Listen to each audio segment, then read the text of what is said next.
नमस्कार, मैं हूं प्रियांशा और आप देख रहे हैं देश और दुनिया के बाजार पर News+21 का एक्सक्लूसिव बुलेटिन बाजार हलचल। टेक महिंद्रा ने अलिस इंडिया ग्रीन इन्वेस्टमेंट्स के अधिग्रहण प्रस्ताव को दी मंजूरी। यस बैंक के फाउंडर राणा कपूर पत्नी समेत 10 लोगों के खिलाफ ईडी ने दाखिल की 1300 पेज की चार्जशीट। नए साल से पहले आम आदमी को मिली बड़ी राहत, सस्ते कपड़े पर नहीं बढ़ेगी जीएसटी दरें। भारत ऑस्ट्रेलिया अंतरिम मुक्त व्यापार समझौता जल्द संभव, 100 अरब डॉलर पहुंच सकता है द्विपक्षीय कारोबार। 2022 में ब्रॉड बेस्ड रैली की उम्मीद नहीं, चुनिंदा क्वालिटी स्टॉक्स पर ही दौड़ लगाकर बनाए जा सकेंगे पैसे, बोले मोतीलाल ओसवाल। इंडियन रेलवे मुंबई दिल्ली राजधानी एक्सप्रेस में फिर से शुरू करेगा catering services.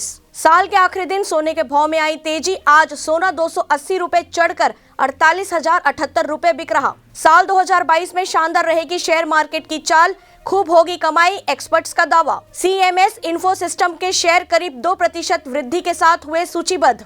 New energy business पर बढ़ा मुकेश अंबानी का फोकस, अब बैटरी बनाने वाली ब्रिटेन की कंपनी में खरीदी 100% हिस्सेदारी। ऐसी ही तमाम जानकारी से लगातार अपडेट रहने के लिए हमारे चैनल को लाइक और सब्सक्राइब करना ना भूलें। नोटिफिकेशन के लिए बेल आइकन जरूर दबाएं। देखते रहिए News+21, आपके हक की बात।